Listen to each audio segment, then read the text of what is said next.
귀한 시간, 귀한 말씀을 통하여서 나도 너희에게 이르지 아니하리라, 나도 너희에게 이르지 아니하리라 라는 제목으로 하나님의 귀한 말씀을 함께 나누고자 합니다. 신앙의 진리를 전함에 있어서 통용되는 방식을 두 가지로 꼽자면, 첫 번째는 선포라는 방식이 있고, 두 번째는 설득이라는 방식이 있음을 우리가 보게 됩니다. 선포와 이 설득, 이 두 가지 중에서 실상 복음을 전하는 사명을 받은 우리들에게 이 둘 중에 어느 것을 어떤 때에 또한 어떻게 선택해야 하는지는 매우 혼란스러운 과제이기도 합니다.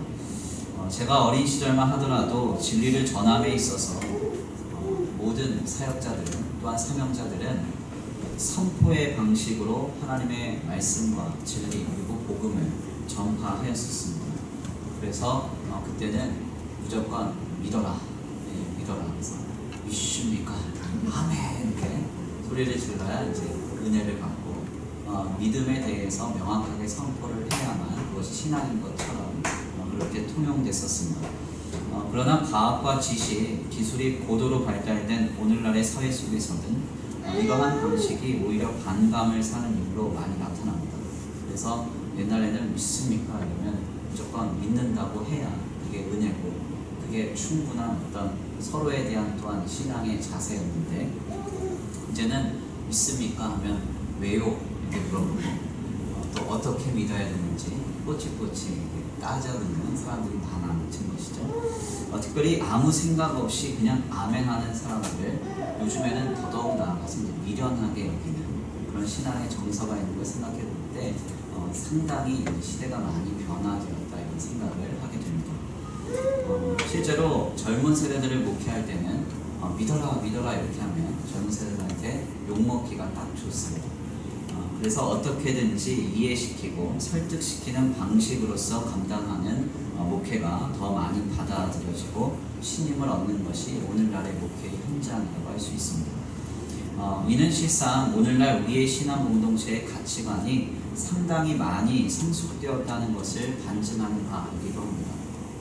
보통 우리의 생각에는 그냥 순수하게 믿어라 하면 네 이렇게 믿고 아멘 하고 따라가는 것이 더 신앙이 성숙된 거 아닌가 이런 생각을 하는데요. 실제는 그렇지가 않습니다.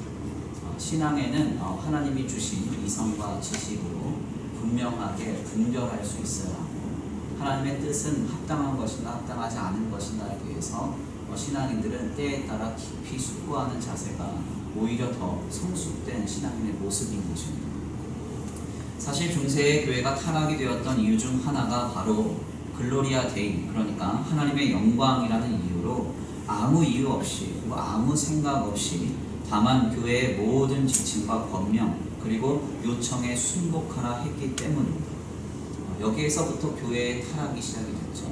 그래서 면죄부라고 할 때 그것이 성경적이지 않아도 교회가 하는 일이라고 하면 무조건 다 하라 이렇게 이야기를 하고, 성물을 사게 되면 넌 이제 훗날 이제 죽고 나서 영혼의 중간 상태가 될 때 몇천 년을 얻는다 이러면 수도 없는 돈을 들여서 베드로의 유골이나 도마의 손가락이나 이런 거를 사다가 이렇게 쌓아놓는 것이 그 당대의 이제 문화였는데, 이것이 이제 교회가 하는 일이라고 해서 아무 생각 없이 성경적이든 성경적이지 않든 따지지 않고 그냥 순복했던 일이 바로 중세교회를 크게 타락시키는 원인이 된 것입니다.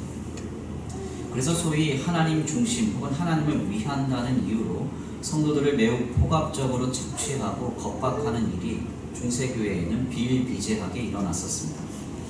저 역시도 여러 번 강단을 통해서 말씀을 드렸던 기억이 있지만요. 제가 2017년에 우리 아이들을 데리고 독일을 잠깐 탐방 갔을 때 구 천주교 성당에 들어갔을 때의 느낌은 상당히 좋지 않았었습니다. 그때 느꼈던 감정은 소위 공포였어요. 그림도 너무 괴기스럽고, 그리고 각종 조각상들과 선물들이 너무 귀괴했습니다.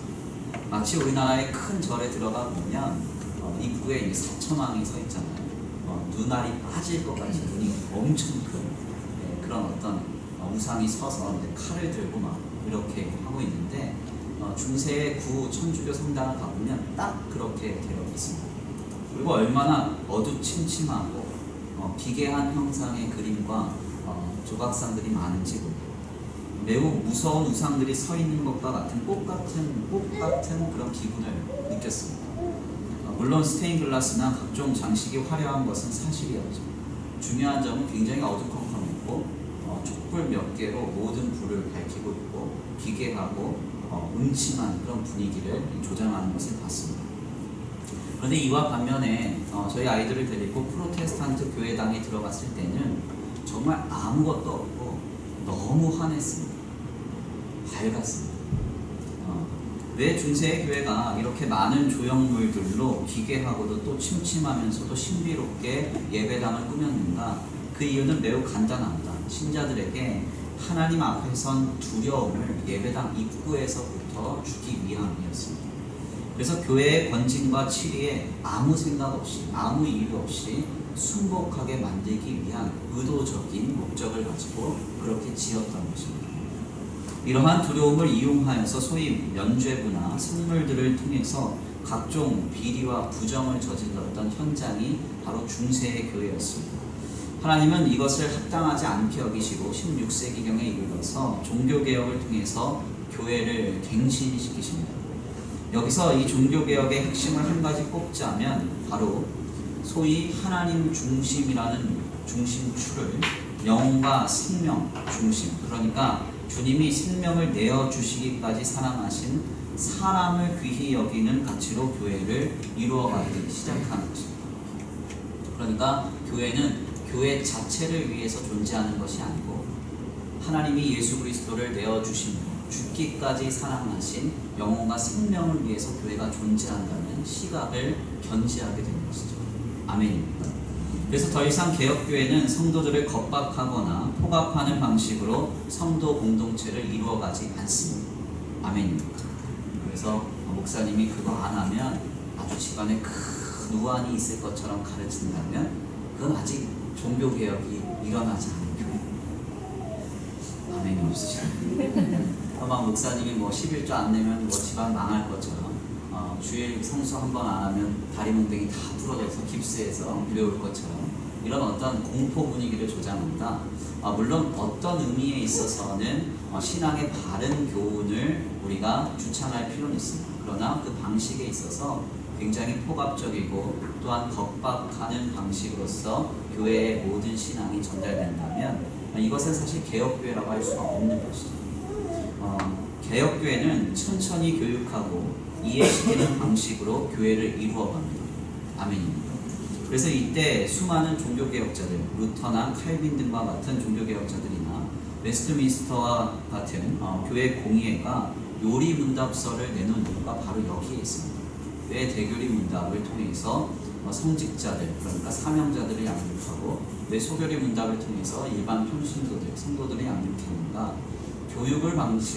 교육이라는 방식으로 천천히 신앙의 교육을 하나하나 설득시키며 이해시키기 위함이었던 것입니다.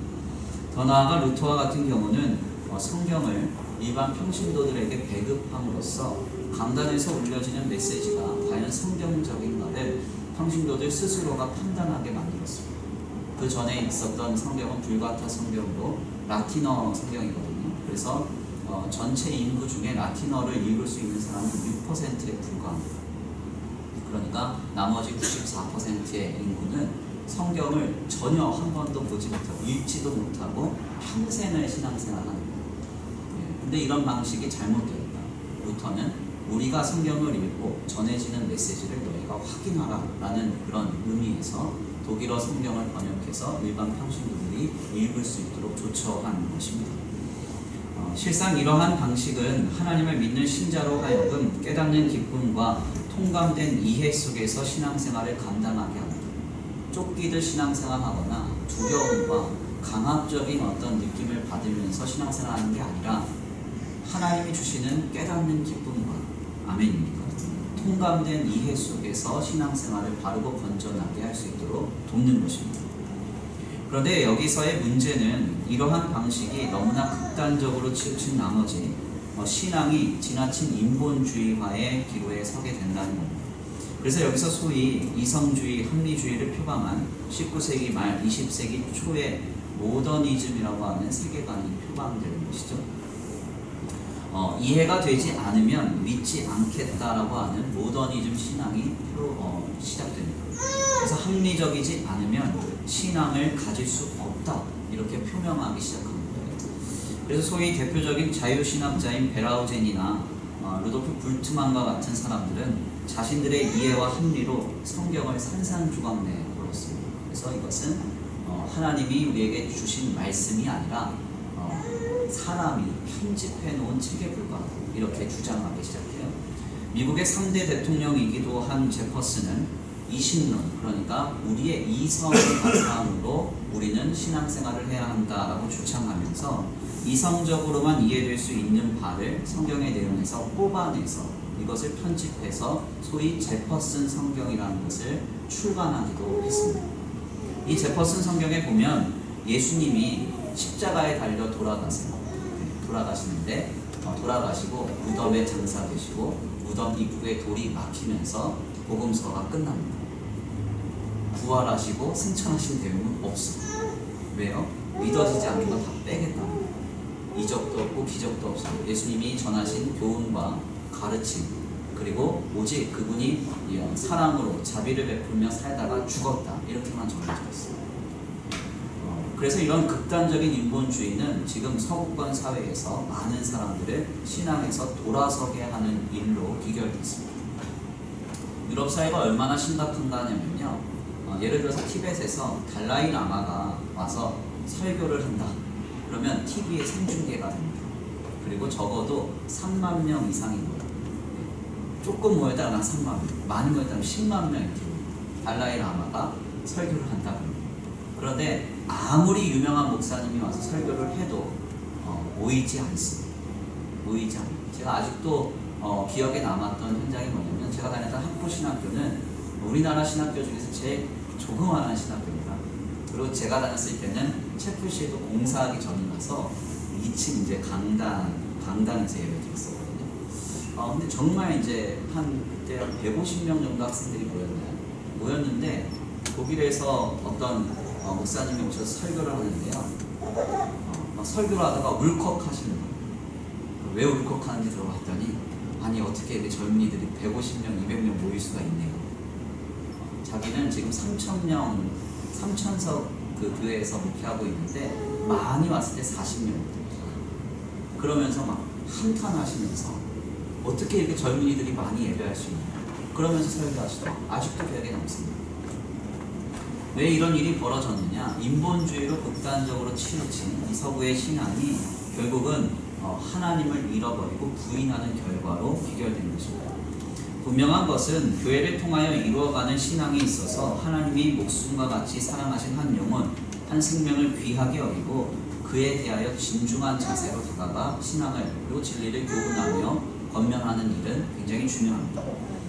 또한 하나님 안에서 하나님의 이름으로 한 개인을 겁박하거나 착취함으로써 신앙의 공동체를 이루어가는 것도 분명히 건전하지 않은 방식임이 마땅합니다.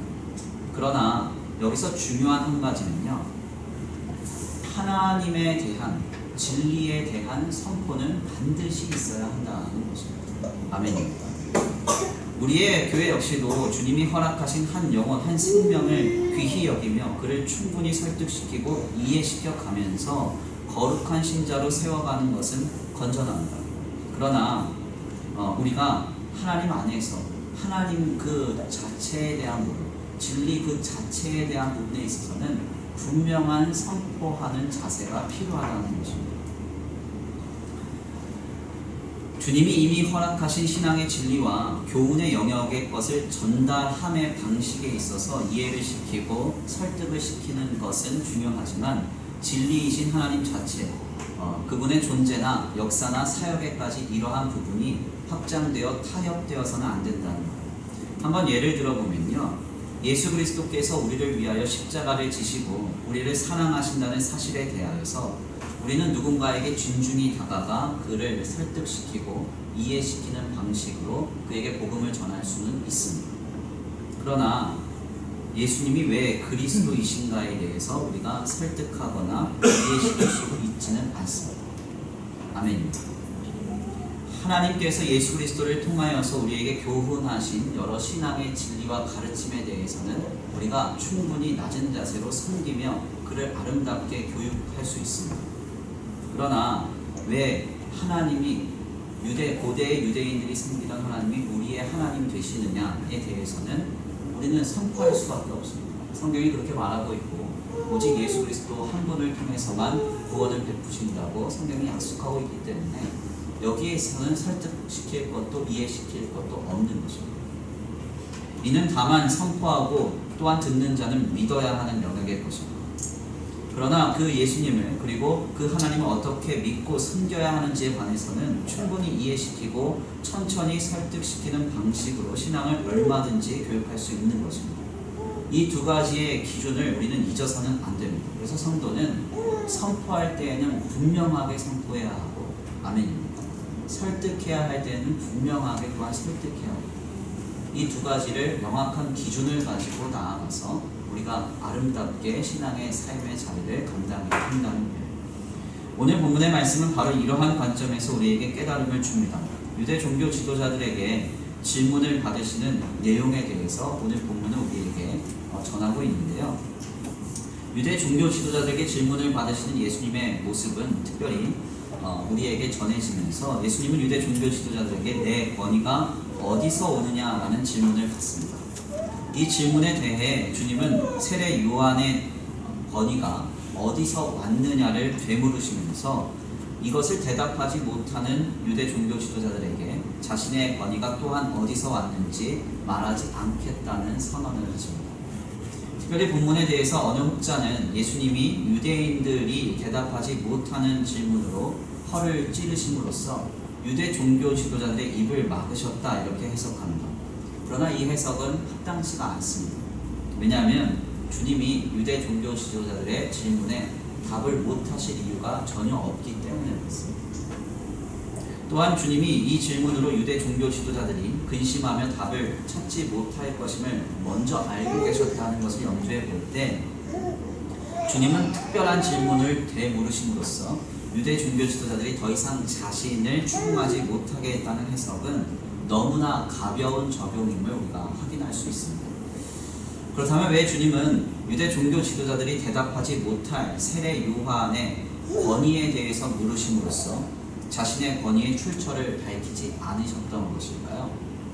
그 이유는 매우 간단합니다. 바로 유대인들의 질문에 답하실 필요를 느끼지 못하셨기 때문입니다. 즉 주님이 보시기에는 이것은 대답할 영역의 것이 아니었기 때문입니다. 지금 유대 종교 지도자들은 예수님이 그리스도이신 것을 인정하지 않고 있습니다. 그리고 이 예수님을 보내신 하나님 또한 그들은 의식하며 경외하고 있지 않습니다. 이러한 상태에 있는 유대 종교 지도자들에게 예수님이 자신의 권위가 어디에서 왔는가를 설명하는 것은 사실 아무 의미가 없다라는 것이죠. 이게 무슨 말인가 좀 쉬운 예를 들어보겠습니다. 예를 들면 저는 저 뒤에 있는 유전도사님의 아들이에요. 그 유전도사님의 아들이에요. 근데 유전도사님의 아들이기 때문에 제가 이런저런 어떤 혜택을 받고 있다라고 한다면 그 혜택의 권위가 어디 있느냐 이렇게 물었을 때 저는 유전도사님의 아들입니다 라고 이렇게 대답해야 돼요. 그런데 여기 계신 분들이 김 목사 얼굴을 보니까 유전도사님하고 하나도 안 닮았어. 분명히 어디서 주워온 걸 거야. 이렇게 믿고 있다면 대답할 필요가 있겠어요? 없겠어요? 없다는 것이죠. 그러니까 기본적인 대전제가 다 부정되었기 때문에 어떤 설명도 먹히지 않는다는 거죠. 우리 예수님은 하나님으로부터 나셨어요. 아멘입니다. 근데 이것을 믿지 않는 유대인들에게 자신의 권위가 어디에서부터 왔는지를 밝히는 것은 무의미함을 우리 예수님이 분명히 아셨던 것이죠. 이것은 오늘 본문 말씀 이후에 전해지는 포도원의 주인의 아들에 관한 비유를 통해서 분명하게 확인이 됩니다. 포도원을 맡은 하인들은 주인이 보낸 자들을 인정하지 않다가 결국 주인이 보낸 아들을 죽이는 일까지 벌였다고 주님은 비유하십니다. 즉 먼저 포도원을 맡은 하인들은 주인을 경외하고 또한 주인이 보낸 자, 아들을 믿는 것부터가 첫걸음임을 주님이 밝히셨던 것입니다. 우리는 바로 여기에서 진리인 기독신앙의 첫걸음을 깨닫게 됩니다. 그것이 무엇입니까? 바로 먼저 우리가 진리인 기독신앙인으로서 바르게 세워져 가기 위해서는 하나님을 바르게 믿어야 한다는 것입니다. 하나님을 인정해야 한다는 것입니다. 그래서 하박국 선지자의 말처럼, 로마서 기자의 말처럼 오직 의인은 믿음으로 말미암아 살리라 하는 이 말이 굉장히 중요한 것입니다. 성도에게 있어서 믿음은 신앙의 첫 걸음입니다. 2주 전에 주일 오후 예배 시간을 통해서 말씀드린 바와 같이 하나님을 믿는다는 것은 하나님의 존재와 하나님의 사역적 주권을 믿는다는 것입니다. 하나님은 어떤 분이세요? 우리가 상상할 수 없는 분이죠. 예상할 수 없는 분이십니다. 아들 예수 그리스도를 통해서 우리를 구원하신 그 역사를 우리는 감히 예상할 수 없고 예단할 수 없습니다. 그분을 우리는 믿는 것입니다. 더 나아가 그분의 완전하신 성품과 선하신 성품과 그분의 영화로우신 놀라운 성품으로 그분 안에서 모든 일들을 온전히 이루어 가신다는 그 사실, 그것을 우리는 믿는 것입니다. 바로 여기에서부터 우리의 믿음이 시작됩니다. 가장 저주스러웠던 십자가의 현장을 가장 영광스러운 현장으로 바꾸신 주님, 아멘입니다. 우리가 봤을 때 아무 소망 없는 그 예수 그리스도의 죽음의 자리에서 우리로 하여금 잠자는 자들의 첫 열매가 되시는 부활의 영광과 소망을 이루신 그 주님을 우리는 믿는 것입니다. 바로 이 주님을 우리가 믿고 바랄 때 우리의 신앙은 처음 태동됩니다. 첫걸음이 시작된다는 것입니다.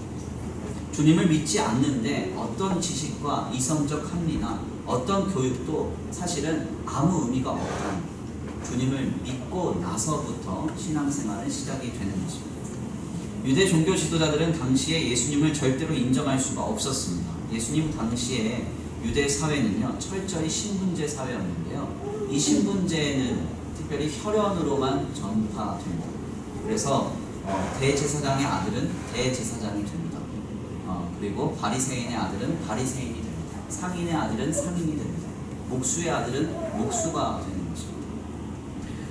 예수님이 만약 대제사장의 아들로 태어나셨다고 하면 유대 종교 지도자들은 그를 그리스도로 인정할 수도 있었을 것입니다. 그러나 예수님은 가장 비천한 계급인 목수의 아들이셨습니다. 뿐만 아니라 예수님은 그의 제자 중 한 사람인 나다나엘조차 비하할 만큼 베들레헴, 그러니까 갈릴리라는 시골 출신의 사람이었습니다.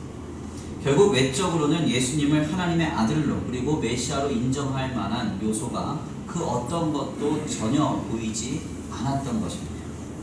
그러므로 예수님이 하나님이 보내신 아들이시오 그리고 그리스도시라는 것을 믿는다는 것은 이 당대의 사람들의 합리와 이성적인 체계 안에서는 가능한 것이 아니었습니다. 이것은 이해할 수 있는 것도 아니었고 합리적인 요소의 것도 아니었습니다. 다만 믿어야만 가능한 것이었습니다. 바로 이 주님을 향한 믿음에서부터 신앙생활이 시작되는 것입니다. 지금 내가 보기에 하나도 아닌 것 같아도, 없는 것 같아도, 다 부정하고 싶은 현장이라도 하나님을 믿을 때 예수 그리스도를 통하여 우리를 구원하시고 우리를 택하시며 우리를 붙들고 계시는 그 하나님을 믿을 때 바로 우리의 신앙의 첫걸음이 시작이 되는 것입니다. 물론 예수님도 제자들과 3년 동안이나 동고동락하시면서 수많은 교훈과 가르침을 통해서 제자들을 설득시키시고 주의 사람들을 이해시키시기도 했습니다. 그러나 여기서도 중요한 점은 모든 것의 전제는 바로 믿음이었다. 아멘. 주님이 왜 표적을 보이셨죠? 왜 가나의 혼인잔치에서 물을 포도주로 바꾸셨을까요? 왜 주님이 물 위를 걸으셨을까요? 왜 주님이 오병이어의 기적으로 남자만 5,000명을 먹으시고 7병이어의 기적으로 왜 남자만 4,000명을 먹으셨을까요? 왜 주님은 이러저러한 일들을 통해서 계속 말씀하시고 또한 계속 많은 사역을 감당하셨을까요? 결국 이 모든 것들은 제자들의 믿음을 세워나가시기 위함이었던 것입니다. 믿음이 없는 자들은 들어도 아무 의미가 없습니다. 믿음이 없는 상태에서는 많은 것들을 경험해도 그것이 아무런 영향이 없습니다. 믿음이 없는 자는 모든 것이 들려지고 경험되는 현장 속에서도 오직 예수님을 어떻게 하면 죽이고 비난할까만 생각했던 것입니다. 그러므로 오늘 우리가 본문의 말씀을 통해서 다시 한번 도전받는 것은 바로 믿음입니다. 주님은 믿음이 없는 자에게는 한마디도 이르지 아니하십니다. 즉 그를 설득시키시거나 이해시키시거나 그분을 경험할 수 있는 바를 허락하시지 않는다는 것입니다. 오늘 주님이 유대 종교 지도자들의 질문에 뭐라고 대답하세요? 나도 너희에게 이르지 아니하라. 한마디도 너희에게 말함으로써 너희를 설득하지 않겠다, 이해시키지 않겠다, 이렇게 선언하시는 것입니다. 이 말을 거꾸로 하자면 이 말은 먼저 주님을 향한 믿음을 가지라 라는 말로 새로이 해석할 수 있습니다. 모든 것의 시작은 바로 믿음이라는 것입니다. 여기서 분명한 사실은 거꾸로 믿음이 있다면 주님은 우리에게 다가와 조용히 우리를 설득하십니다. 그리고 더 나아가서 우리가 믿음이 있다면 그 믿음을 통과할 때 우리는 하나님이 주시는 은혜로 이해됨을 누릴 수 있습니다. 또한 주님을 경험함으로 하나님의 섭리가 내게 느껴지는 역사를 경험할 수 있습니다. 그래서 프로슬로기온이라는 매우 위대한 신학 저서를 출간한 중세의 탁월한 신학자인 안셀무스는 이런 유명한 명언을 남겼어요. 나는 이해하기 위하여 믿는다. 이해하기 위하여 믿는다. 성도의 눈앞에 이해되지 않는 현실, 답답한 문제, 해결되어야 하는 많은 상황들, 그것이 내 마음을 어렵게 하고 고단하게 할 때 성도가 해야 할 것은 무엇인가? 주님을 믿는 것입니다. 주님을 향한 신앙을 다시 한번 뜨겁게 회복하는 것입니다. 내 마음에 부풀어 오르는 주님을 향한 열망이 차오를 수 있도록 주님 앞에 기도하고 말씀으로 다시 한번 내 마음을 새롭게 하시는 것입니다. 주님을 믿으면 주님의 권위가 어디에서부터 오는지가 이해됩니다. 주님을 믿으면 모든 것이 합리적이게 받아들여집니다. 주님을 믿으면 이해가 되고 주님을 믿으면 주님이 느껴지는 것입니다. 그래서 주님은 요한복음서를 통해서 분명하게 이렇게 선포하셨습니다. 믿으라 그리하면 깨달아 알리라. 믿으라 그리하면 깨달아 알리라. 거꾸로가 아닙니다. 깨달아 알면 믿어진다가 아닙니다. 믿을 때 깨달아 알게 된다는 것입니다. 저는 목회를 하면서 이와 같은 바를 너무나 많이 경험하였습니다. 때때로 이해되지 않는 상황과 조건들이 제게 나타날 때가 있었습니다. 그런데 참 희한한 것은 주님을 믿으면 그 상황이 이해가 됩니다. 주님을 믿지 않으면 이해가 안 돼요. 한 사람도 이해가 안 돼요. 그런데 주님을 믿으면 다 이해가 됩니다. 주님을 향한 믿음이 굳건해질 때 모든 것을 이해하는 폭과 깊이와 높이가 달라집니다. 그래서 주님을 향한 믿음을 가지고 목회하는 것이 상당히 중요합니다. 저는 이제 그런 생각을 합니다. 나이가 좀 들어가면 많은 분들이 그래요. 속이 넓어지는 게 아니라 좁아진대요. 그래서 이제 성도님들이 상처주고 이러면 묵혀놨다가 그 예화로 적어놓고 어떻게 하면 이제 보복 설교하시는 거예요. 그럼 이제 앉아있는 성도님이 다 알아요. 또 그 권면이 실수했구나. 이렇게 하는데 중요한 건 뭐냐면 이 나이가 들수록 왜 이 마음이 좁아질까 생각을 했더니요. 믿음의 문제예요. 믿음의 문제. 하나님을 순수하게 믿고 하나님을 향한 그 순전한 마음을 가지고 있었을 때는 그런 좁은 마음이 안 생깁니다. 하나님이 다 알아서 하시겠죠. 그 다윗이 사울을 이렇게 놓아보내주면서 뭐라 그래요? 여호와께서 보복하실 거다 이렇게. 물론 뭐 와닿지 않으시는데 그렇잖아요. 내가 보복하는 게 아니라 내가 갚아주는 게 아니라 하나님께서 갚아줄 거다 그래서 다 내려놓잖아요. 근데 나이가 들어가면서 왜 이게 안 되냐면 삶을 너무 많이 경험하다 보니까 내 논리가 너무 많아요. 내 경험이 너무 많아요. 그리고 이제 힘이 빠져가니까 이제 내가 경제생활할 나이도 얼마 안 되고 내가 이제 내 노후도 얼마 안 남고 이러니까 불안한 겁니다. 그러니까 이제 그때마다 보복하게 바뀌는 거죠. 왜 그러냐면 결국 믿음의 문제예요. 믿음의 문제. 아멘입니다. 주님을 믿으면 사실 어려울 게 없잖아요. 아멘입니다. 다 이해되잖아요. 주님을 믿으면 조금 제가 이제 어제도 우리 형제와 함께 어떤 그 목사님 찾아뵀는데 그 목사님이 막 한탄하시면서 얘기하는 그만 들어보니까 아니, 자녀한테 쌓이시게 많은 거예요. 자녀가 서운하게 하신 거 같아요. 자녀가 이제 뭐 서운하게 한 얘기를 한 20분 가까이 막 하시는데 자기 아들들한테 그렇게 잘하면서 자기한테 못하는 거 같아요. 정말 얘기하다가 나중에 뜨끔 찔리셨는지 그래도 자기 아들들 잘한다고. 벌써 이게 이제 주워 담을 수가 없어요. 너무 오래 들었어요. 근데 사실은 중요한 건 뭐냐면 하나님이 우리의 삶을 지켜보고 계시고 하나님이 다 기억하고 계시고 하나님이 다 알고 계신다고 믿는 거면 이해됩니다. 아멘. 용서할 수 있습니다. 아멘. 내려놓을 수 있습니다. 근데 하나님을 믿지 못하면 불안한 거죠. 어렵습니다. 모든 상황이 다 힘든 것입니다.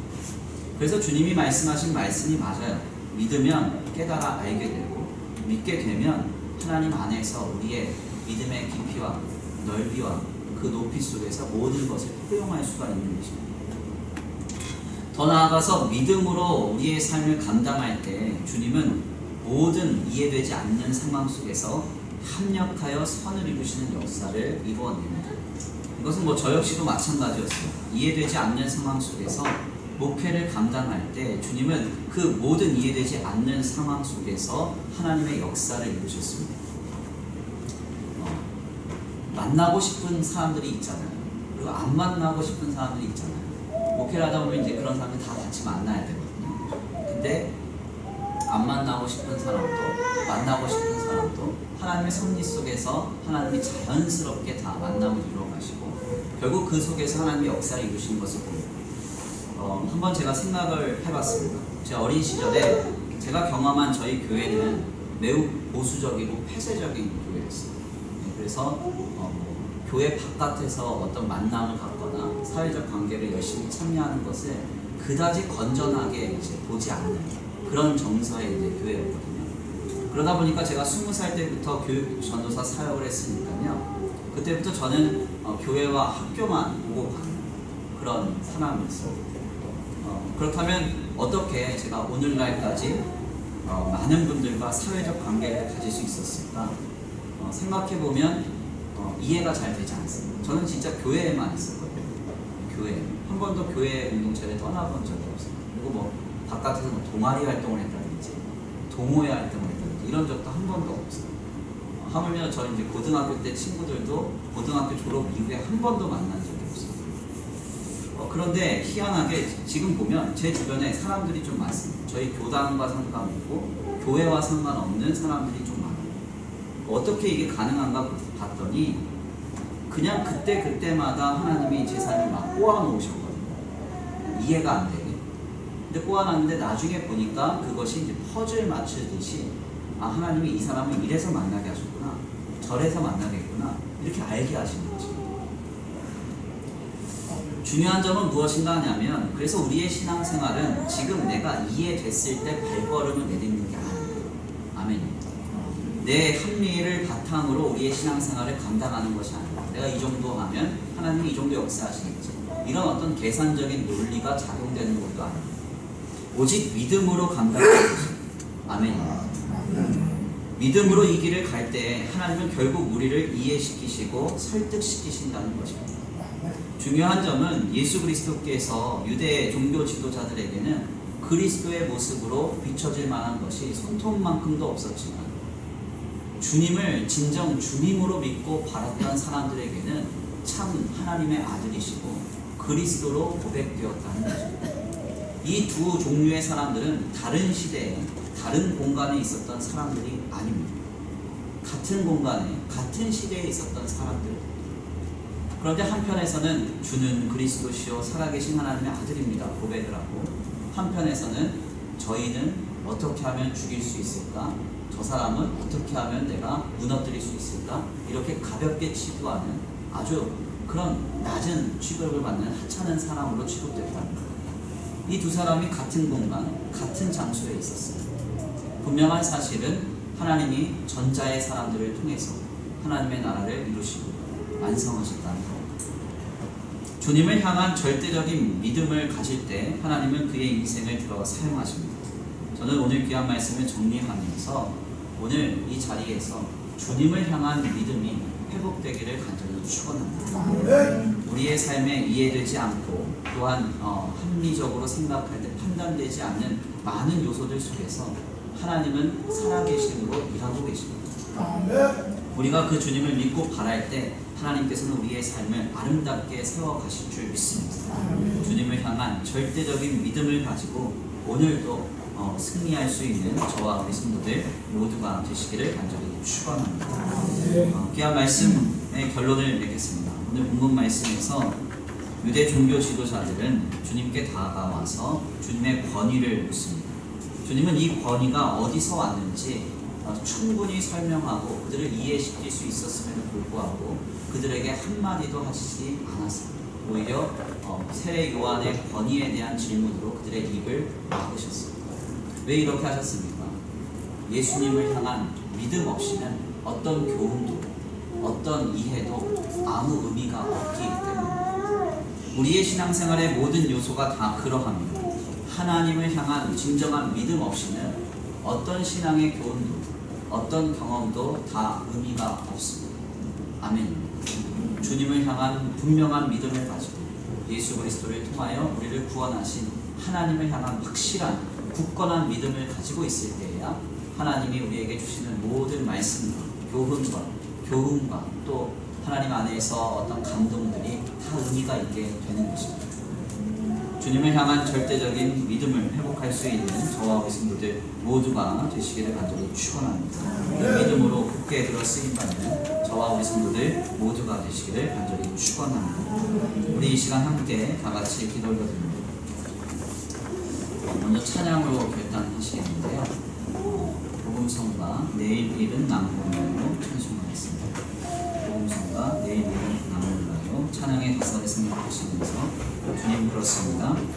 모든 상황 속에서 주님을 향한 분명한 믿음을 가지고 오늘의 삶을 힘있게 감당하기를 원합니다. 다 같이 결단하시고 소원하시면서 주여 한번 부르시고 말씀 듣고 기도 올려드리겠습니다.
만남의 왕 예수께서 이 세상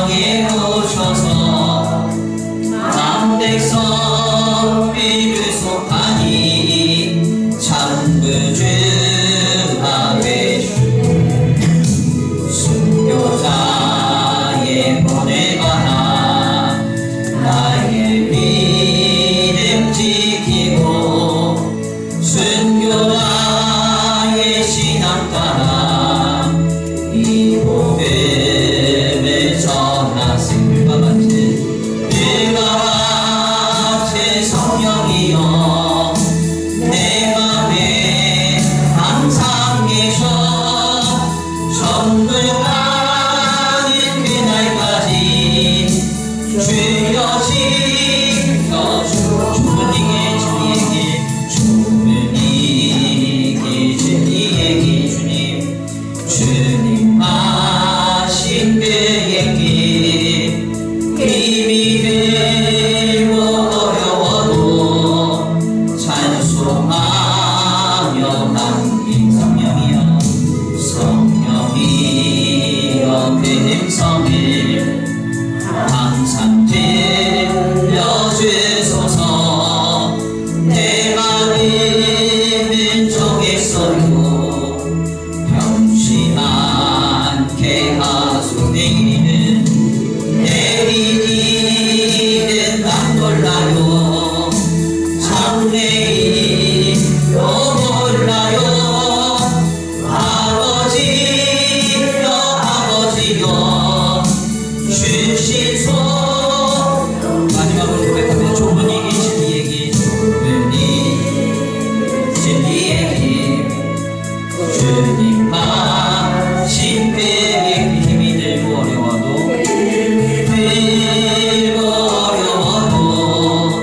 찬송하며 갑니다. 성령이여 성령이여 그 음성을 항상 들려주소서.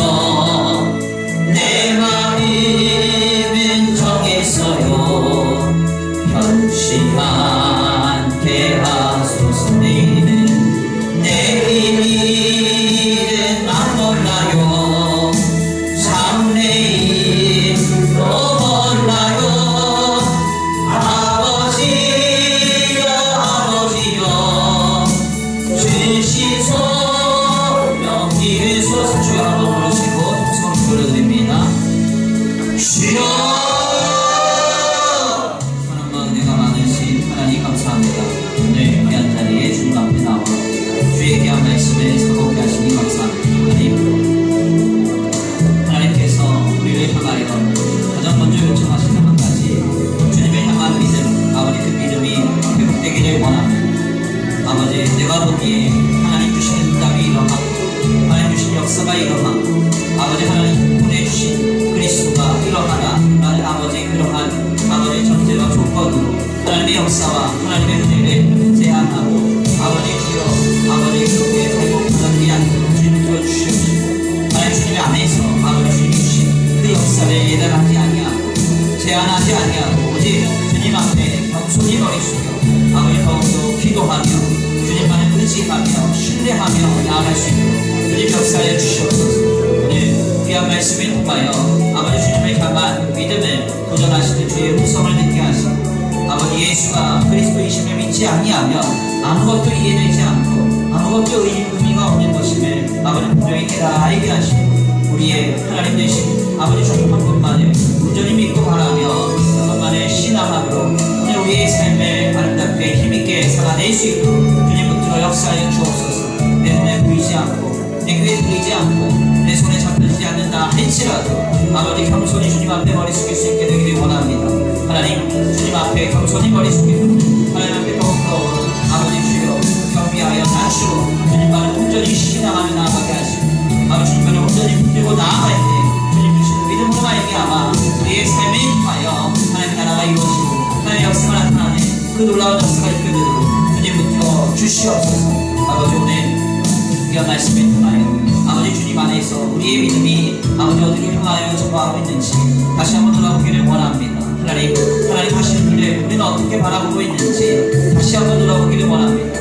아버지 우리의 마음, 우리의 생각으로 아버지의 나라고 속단하고 있다면 아버지 그것을 다 내려놓게 하시고 하나님이 이루어가신 하나님의 역사를 바라보면서 모든 것이 합력하여 선으로 이루시고 하나님의 영광을 나타내신 그 역사를 기대하고 소망하면서 아버지 오늘의 오직 주님을 향한 믿음으로만 살아낼 수 있도록 주님 역사하여 주시옵소서. 아버지 도우시고 인도하시며 함께 하실 줄 믿습니다. 오늘도 우리와 함께 하시고 우리에게 내려주실 주님을 기대합니다. 함께 하시고 역사하여 주시옵소서. 도우실 줄 믿고 감사함을 올려드리며 사랑과 은혜가 많으신 우리 주 예수 그리스도께 감사하며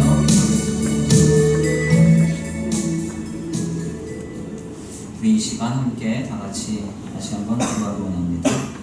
주님의 교회를 위해서 함께 기도하기 원합니다. 수원천성교회가 주님 보시기에 바르고 건전한 교회가 되어서 영혼과 생명을 살리는 아름다운 사명을 감당하고 주님의 복음을 증거하고 주님 나라 세우는 거룩하게 쓰임받는 주의 교회가 되게 해달라고 함께 기도합니다. 이를 위해서 우리 당회 거룩한 당회 될 수 있도록 우리 귀한 중직들, 귀한 사명 온전히 감당하는 중직들 될 수 있도록 다 같이 우리 어린아이 이르기까지 한 영혼 한 생명도 어긋나지 않고 낙오하지 않고 주님 나라 가는 그날까지 거룩한 성도로 이루어져 갈 수 있도록 우리 다 같이 주님의 교회를 위해서 주여 한번 부르시고 통성으로 기도 올려드립니다. 주여 한번 부르시고 기도합니다. 주여!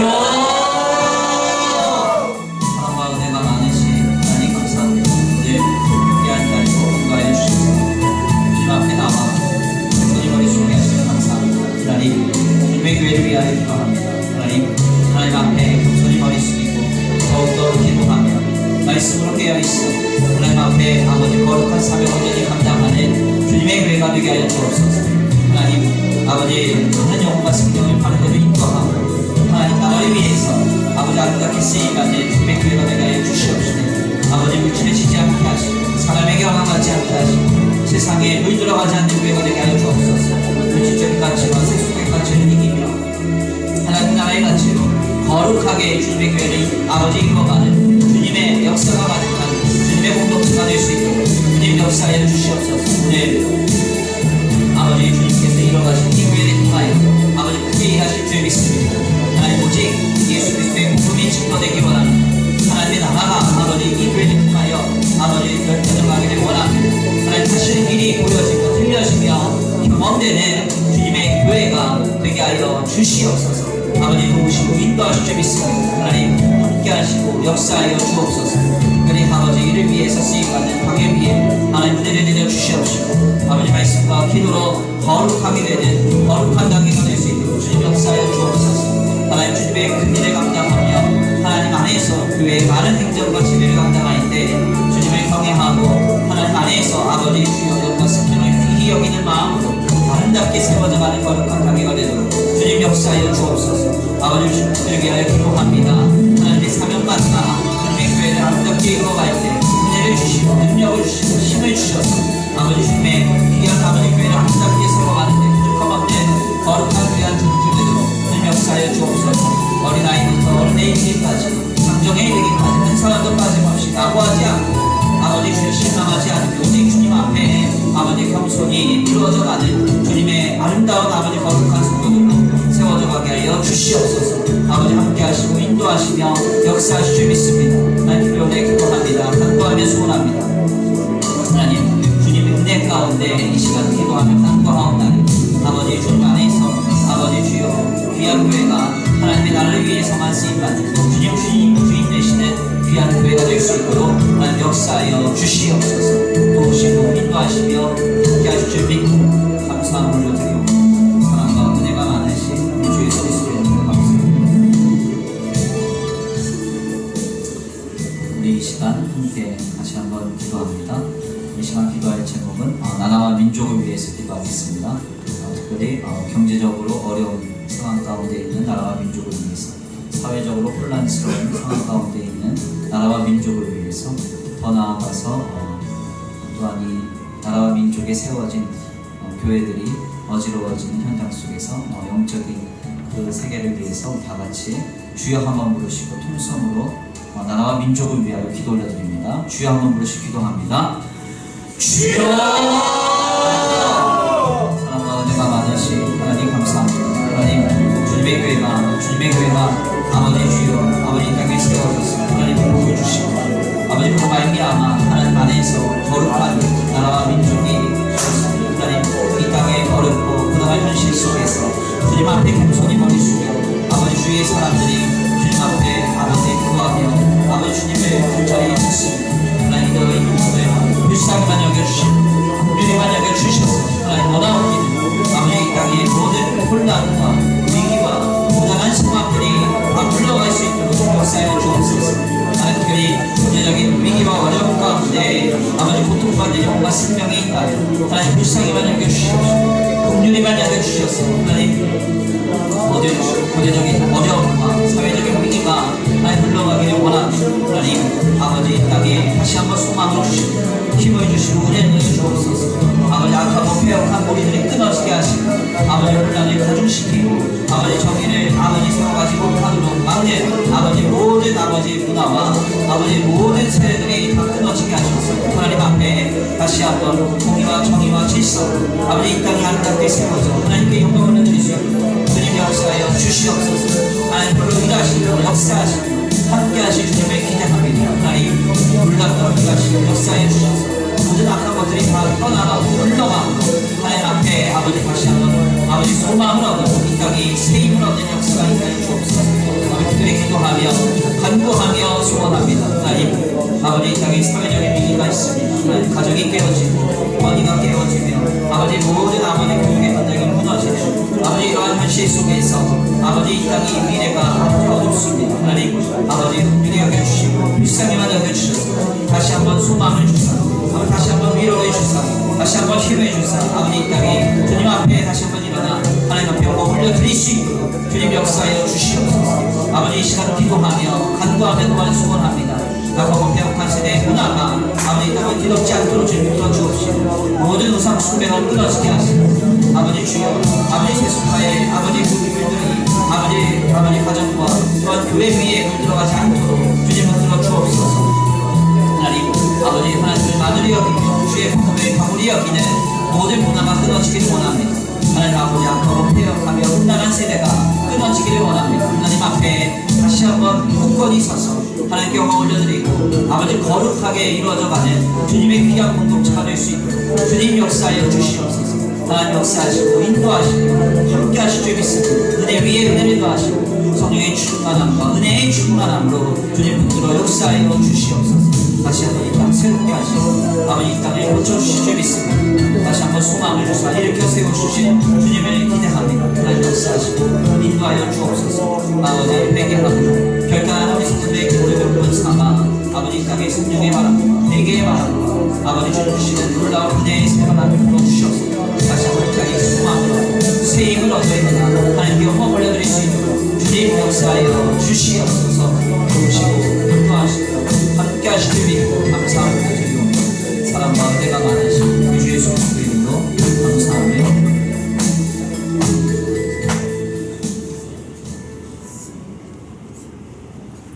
사랑과 은혜가 많으신 하나님 감사합니다. 오늘 귀한 자리로 주님 앞에 나와 주의 귀한 말씀을 상복케 하시니 감사합니다. 예수님께서는 하나님의 아들이신 자신을 믿지 않는 유대 종교 지도자들의 질문에 한마디도 대답하지 아니하시고 나도 너희에게 이르지 아니하리라 라고 말씀하십니다. 믿음이 없는 자에게는 이해시킬 것도 없고 설득시킬 것도 없음을 주님이 분명히 밝히십니다. 하나님 그래서 우리가 하나님 안에서 신앙생활 할 때에는 가장 먼저 주님 앞에 믿음이 필요합니다. 하나님 믿는 자에게 하나님의 은혜가 임하고 믿는 자에게 하나님의 역사가 이해되며 하나님의 하시는 일들이 보여지고 들려지고 깨닫게 될 줄 믿습니다.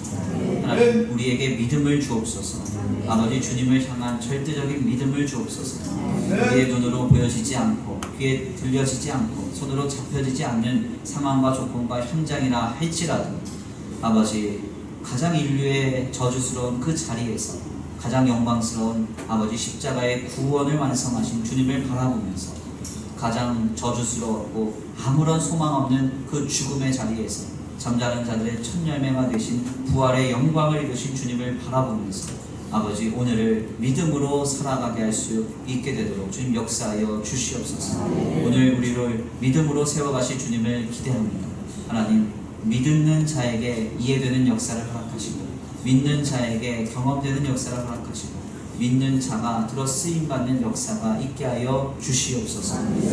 아버지, 오늘 귀한 자리에 나와 수요 기도회로 하나님 앞에 말씀으로 기도로 거룩하게 삶을 이루어가는 성도들에게 은혜를 내려 주시옵시되 하나님 돌아가는 발걸음 안전히 가게 하여 주시옵시고 하나님 앞에 아버지 남은 한 주간도 믿음으로 살아낼 때 하나님 주님께서 그 믿음을 보시고 아버지 이루시며 역사하시는 그 역사를 경험케 하여 주시옵소서. 오늘 이 밤에 또한 기도하며 간구하며 소원하며 주님 앞에 나아갈 때 우리의 기도가 주께 상달되게 하시고 주님 흠양하사 주님 적정하신 때에 주님의 방법으로 일하시어 역사하여 주시옵소서. 응답하실 줄 믿고 감사함을 올려드리오며 사랑과 은혜가 많으신 우리 주 예수 그리스도의 이름으로 감사하며 기도 올려드립니다.